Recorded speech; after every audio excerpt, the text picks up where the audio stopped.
This episode is brought to you by Progressive Insurance. Whether you love true crime or comedy, celebrity interviews or news, you call the shots on what's in your podcast queue. And guess what?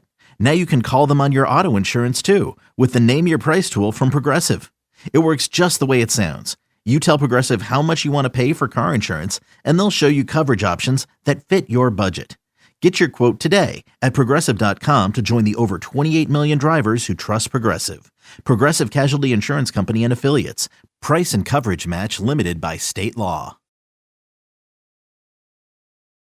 The First Responder Playbook. I'm joined again by Sergeant V, and we today are going to be discussing servant leadership, a topic that's near and dear to my heart because I feel like it's becoming a lost art in law enforcement specifically. And I think that's something we need to claw back and be able to better serve our citizens. Sergeant V, how's things with you?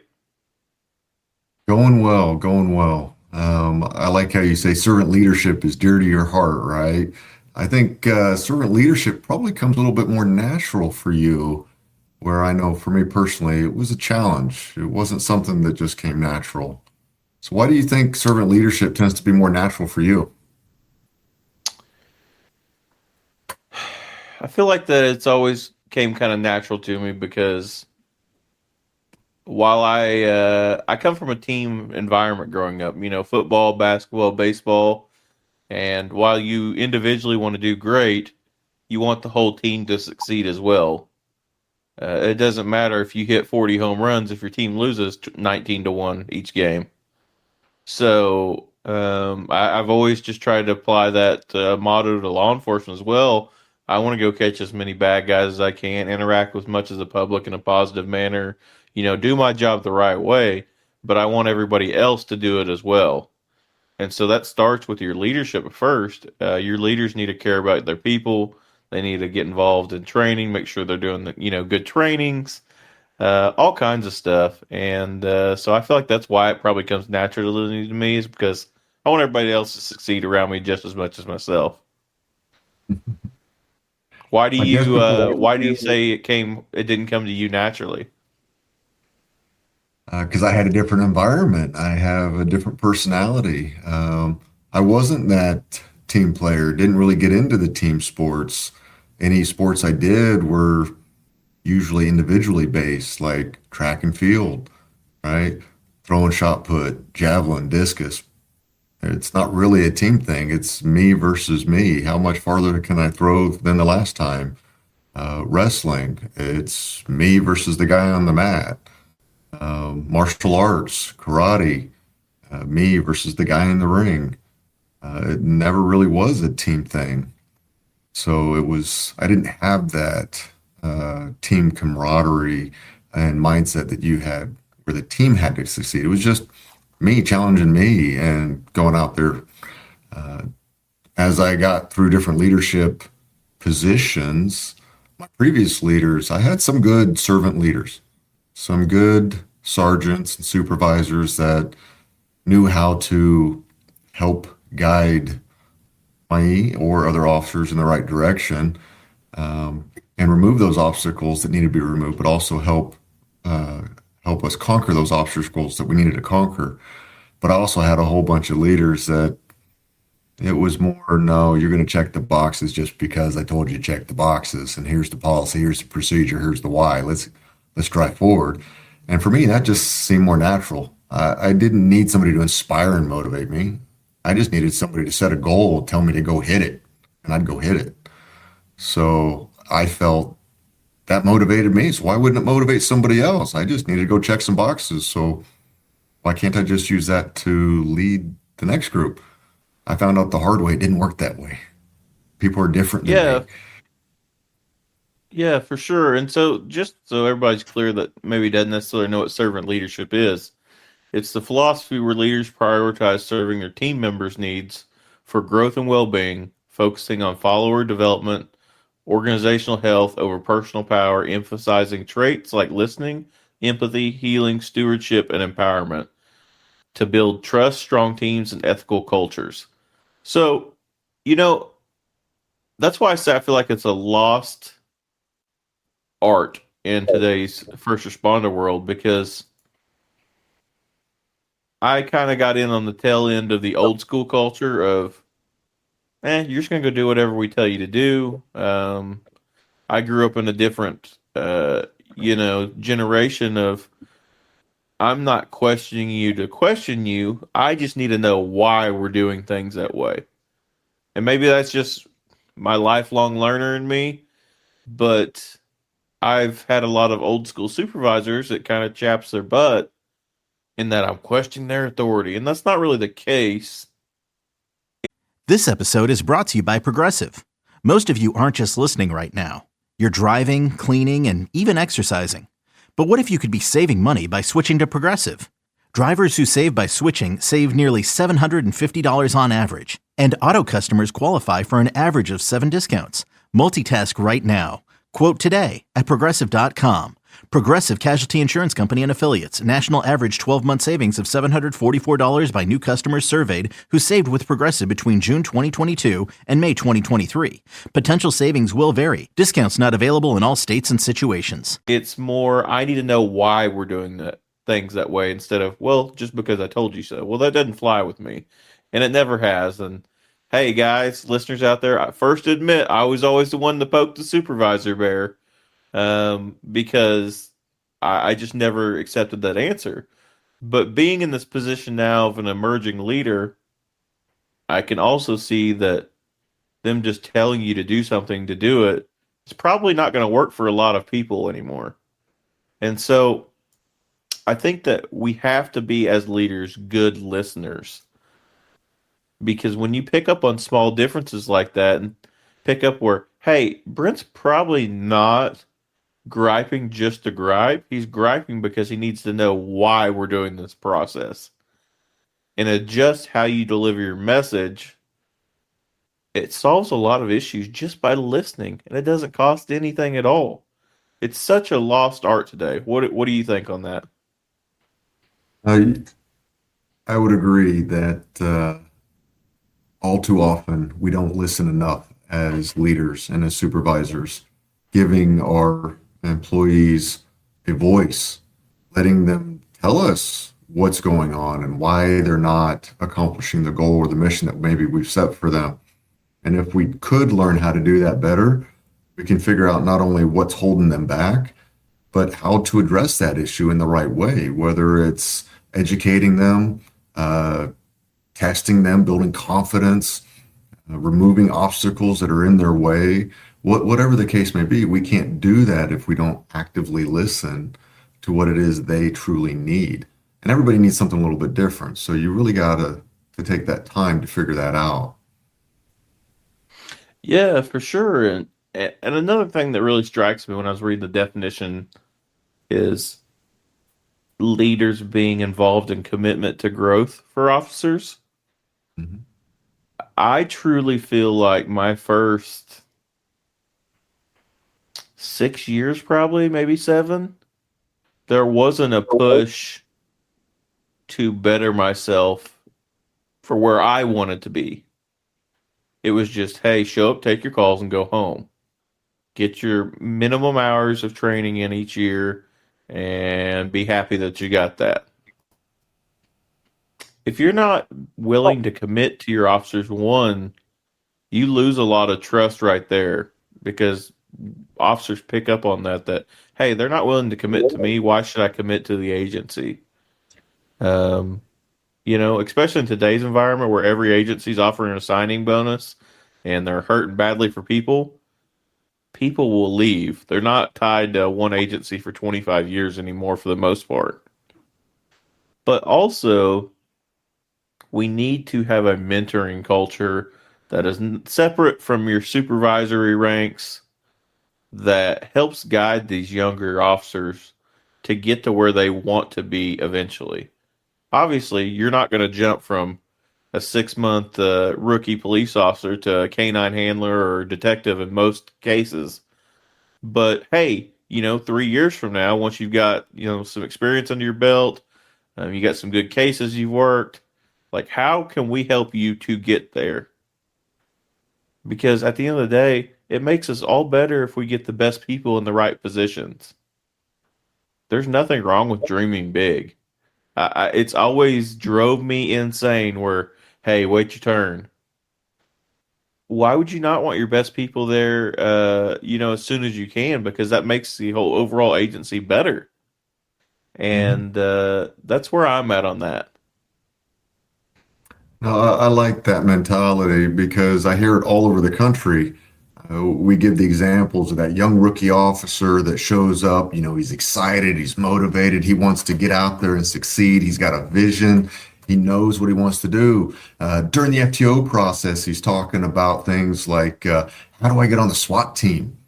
Right? And everybody just instantly rolls their eyes and goes, "Oh, that guy who, wait until we break him, wait until they really see." And no, you're too young. You're never going to get on the SWAT team until you've got at least, X number of years or time under your belt. Um, I don't think that's right. I don't think we should come at the young officers and just burst their bubbles. I think we should come in there and say, "Okay, great, you got a goal. So how can we get there? What do we need to do to make sure that happens?" Because we're going to need the next generation coming in and filling those spots.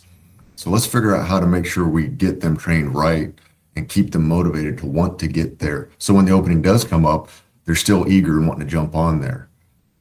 Well, and it's very simple in applying these principles.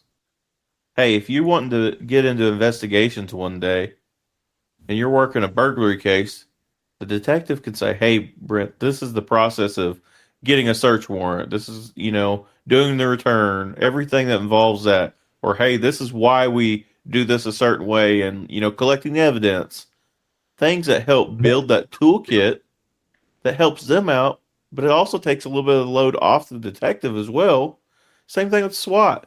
"Hey, man, I'd like to be on the SWAT team in a couple years." Cool. Instead of running you away and, making you feel like an idiot, when we get call outs, why don't you come be the scribe?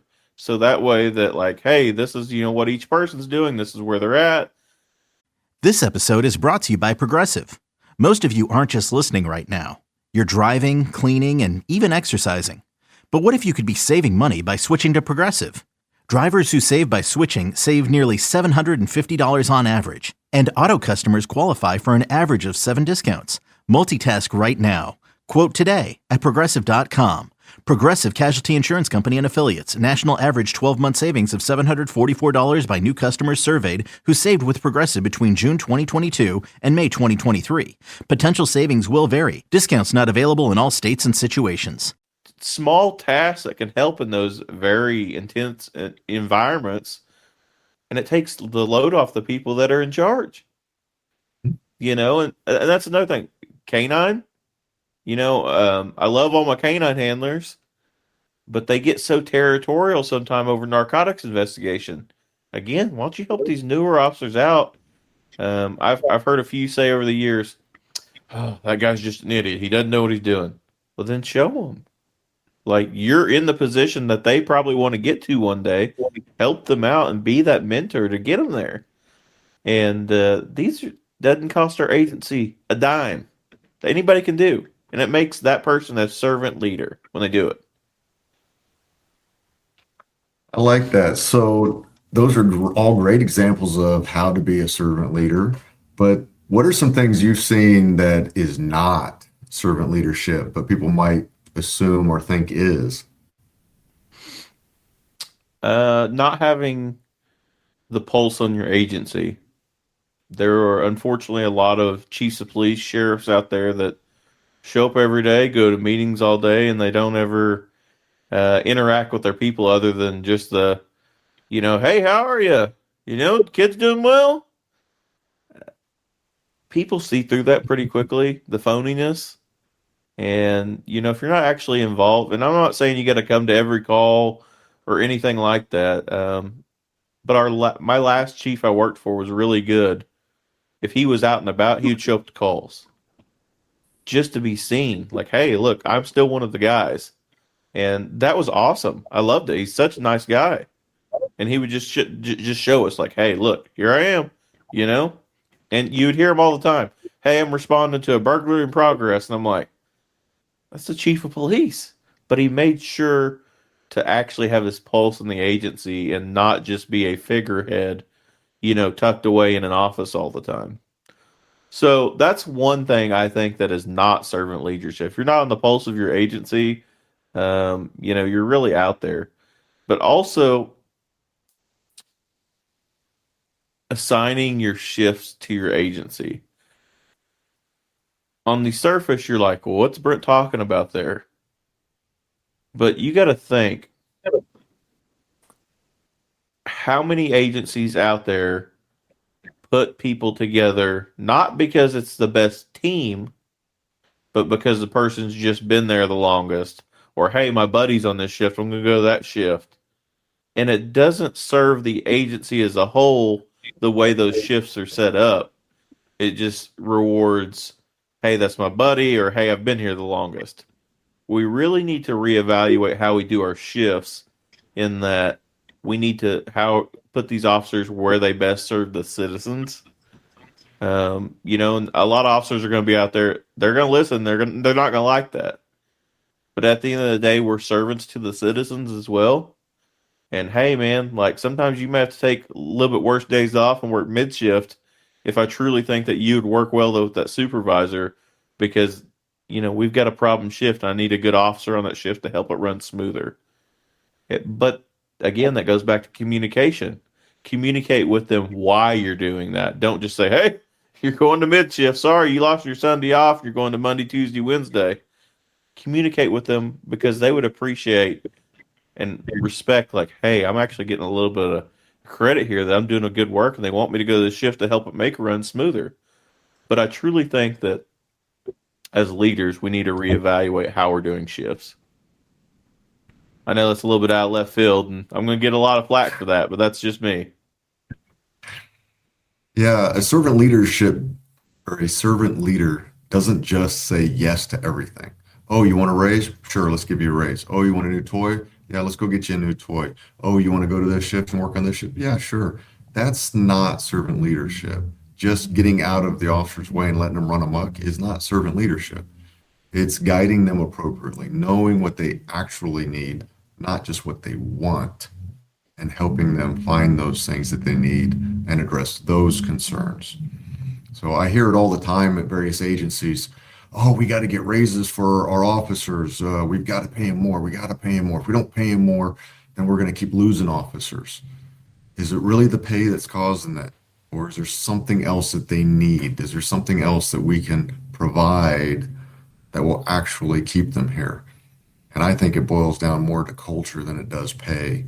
I've seen it countless times where those officers are leaving for something other than the pay.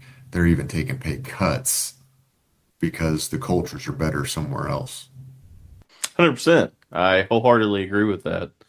And again, this is not an apples to apples comparison, but when I went to ILETA the first time, I didn't stay on site. We got signed up late. I don't even remember how it got brought up. Somebody's like, hey, you want to go? Yep, I'll go. And I went and I had a lot of fun. But I was so out of my comfort zone that I didn't go to the like social hour or nothing like that, because we were staying off site. But I saw all these like great ideas during class, and like, just the different class types and everything. And I'm coming back again. I'm staying on site next time. Next time I come around, I met you. I met Dan Frazier, Jeff Johnsgard, Antonio Zaragoza, all kinds of awesome experts in the field. Now, I'm sorry if I forgot some people, because there's a lot of people at ILETA. But people that just went out of their way to recharge my law enforcement batteries. And so, think about that. That's a great culture of a training group that helps newer people come in and spread their wings a little bit to go train officers back in their home states. And that's because of the culture there. Dan Frazier last year signed one of his copies of his book, and I didn't even ask him to. Like how cool that was to me. Like, I'm an avid reader, to have a signed copy of his book, but it's that culture. Same thing at an agency. As leaders, we need to build that culture where they want to come to work. We want them to learn. We want them to grow as officers. Because at the end of the day, it reflects good on the leaders if our guys are out, the guys and girls are out there doing amazing things, serving the citizens, going to citizen meetings, churches, getting involved, different types of religious organizations. Hey, are you guys doing okay? Do you need anything? Doing walkthroughs at Walmart to cut down on the theft. You know, your strip malls. Hey, your Dick's Sporting Goods, your Ross's. Hey, is everything going okay in here? Small things, but that culture breeds that. And we need to keep amplifying that to make it better.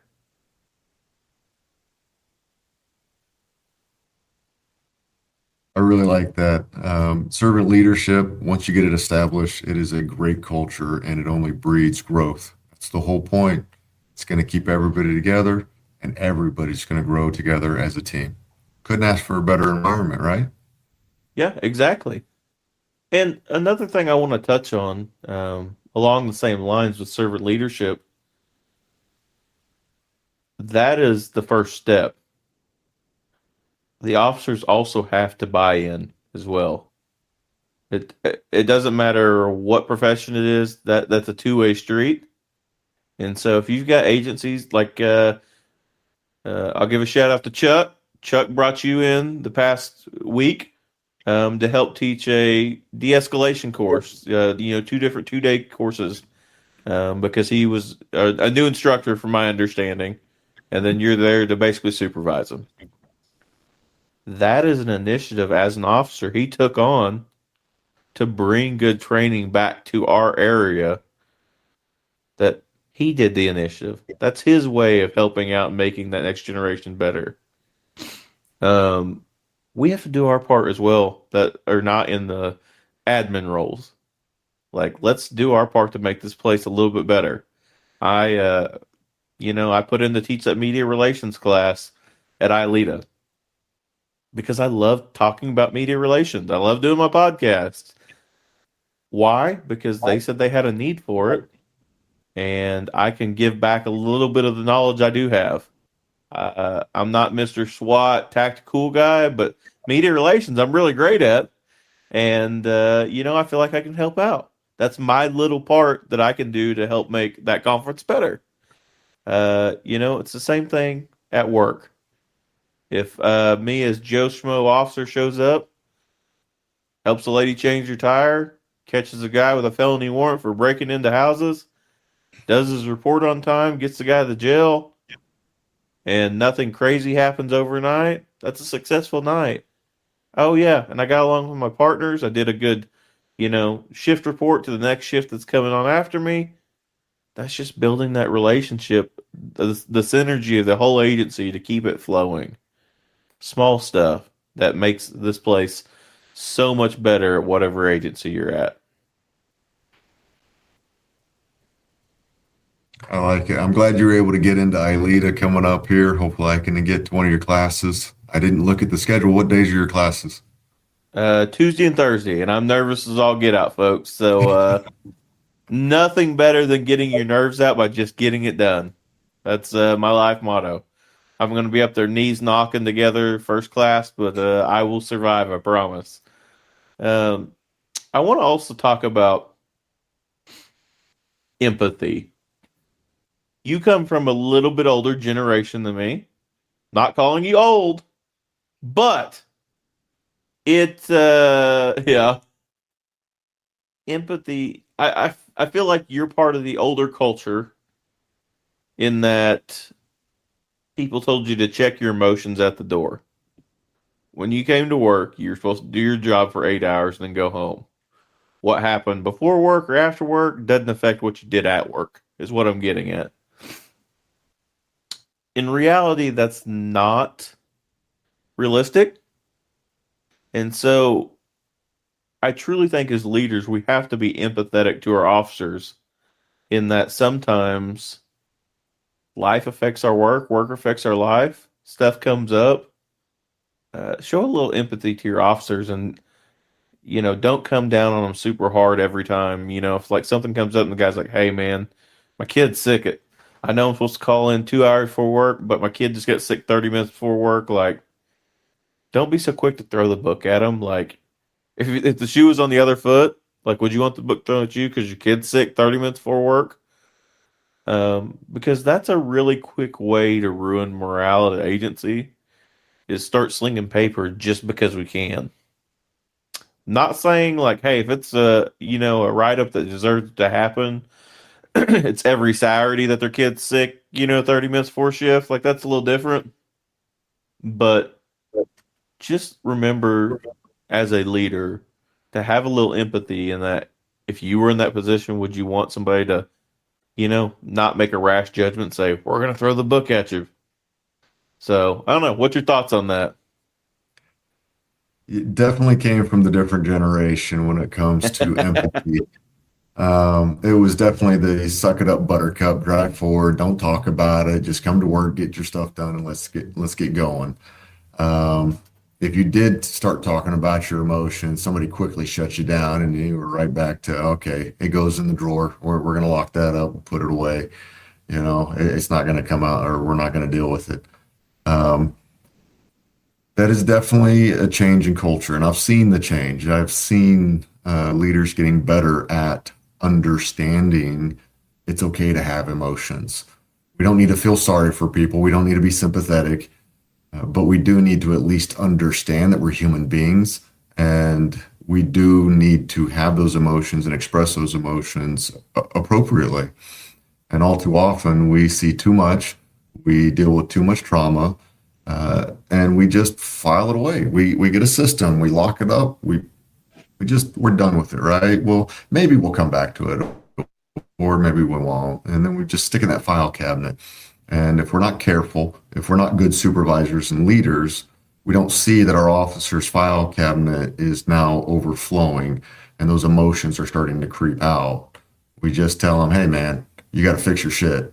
Lock that back up," as opposed to, "Ooh, maybe I should do some listening here and see what's going on and see what we can do to maybe open that drawer up a little bit and remove some of those files so they can actually close that appropriately and continue to be productive without those emotions dumping out." It's not that we have to agree with all the emotions. Everybody deals with them different. I know you're going to deal with emotions way differently than I'm ever going to deal with emotions, but we all have them. Doesn't matter who we are, what personality we are. We just deal with them differently. And if we're not good at active listening to our own employees and subordinates, then we're never going to pick up that those emotions are creeping out when they shouldn't be. So we got to learn how to do that and take that extra time to give them a voice and pay attention to those little indicators and help where they need the help. Yep, I agree wholeheartedly. Well, as we start to wrap up, 2026 is barreling towards us, and it'll be right upon us by the time about this releases. This come out next week by Christmas. What is one piece of advice you want to give to the first responder community as we go into 2026? Something I used to do with my shift all the time.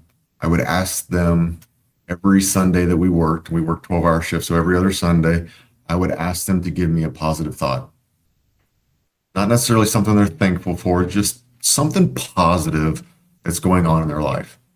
It could be anything, right? They got a good evaluation. They had a good experience with a family member or loved one. They made a good drug bust or something, right? Whatever it was, it didn't matter. Just some sort of positive thought.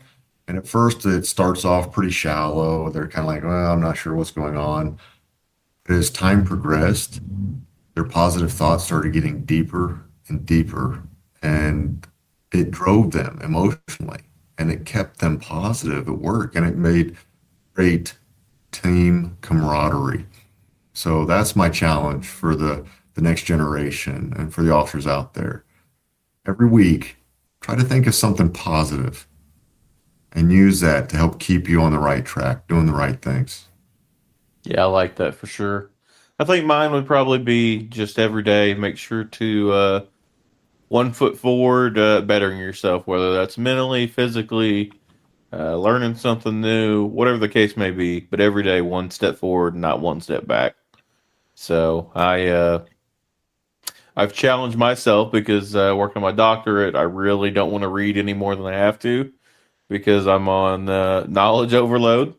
But deep down inside, reading is kind of my solace when I need it. And so I've kind of challenged myself to read at least a chapter a day of a book, and so that way it's just my little bit of having at least a little bit of knowledge every day.